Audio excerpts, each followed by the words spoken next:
Hi guys, this is Aditya and this is part 10 of Psycho Chapter 2 Self और Personality, जिसमें हम cattle के बारे में पढ़ेंगे। ठीक है, तो देखो यार, कैटल का पूरा नाम था आपका रेमंड कैटल। ठीक है, इसने बोला था कि पर्सनालिटी काफ़ी कैटल का मानना था कि हर इंसान की पर्सनालिटी के पीछे ना एक कॉमन स्ट्रक्चर होता है। कॉमन स्ट्रक्चर मान लो, ब्लूप्रिंट मान लो, ठीक है, जो कि सब में होता है, बस थोड़ा थोड़ा ना अलग कॉम्बिनेशंस में होता है। मतलब हम सब ना अलग है, बट हम सबका एक कॉमन फ्रेमवर्क है जो हम लोग शेयर करते हैं। और ये सिर्फ हवाबाजी नहीं थी, ठीक है। कैटल ने इसको एम्पिरिकल रिसर्च मतलब डेटा और प्रूफ के बेसिस पे समझाया था।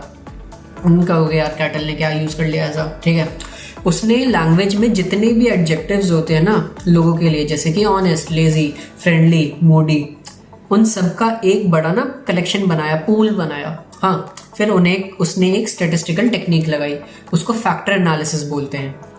अब फैक्टर एनालिसिस सिंपल शब्दों में मैं बताऊं तो काइंड ऑफ एक ऐसा तरीका होता है जिससे हम डेटा के अंदर के ना पैटर्न्स को आइडेंटिफाई कर सकते हैं। जैसे तुम्हारे पास एक पजल है और तुम उस पजल को सॉर्ट करके देख रहे हो कि कौन से पीसेस एक साथ फिट हो रहे हैं, राइट, क्या पैटर्न्स इमर्ज हो रहे हैं। सो इस एनालिसिस के बाद कैटल को पता चला कि पर्सनालिटी के 16 प्राइमरी या फिर सोर्स ट्रेट्स होते हैं। यही वो बिल्डिंग ब्लॉक्स हैं जो मिलकर तुम्हारी यूनिक पर्सनालिटी को बनाते हैं।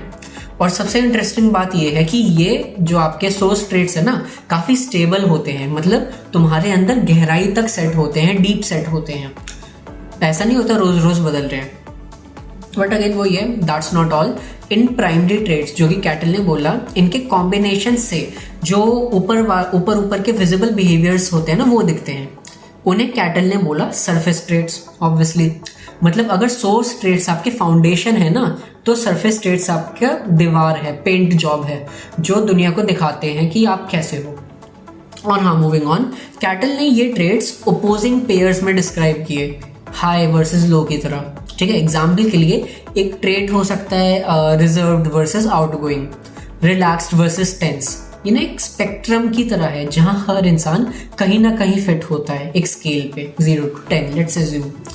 और देखो, इस पूरी थ्योरी को प्रैक्टिकल बनाने के लिए कैटल ने एक टेस्ट बनाया जिसको बोलते हैं 16 पर्सनालिटी फैक्टर क्वेश्चनर।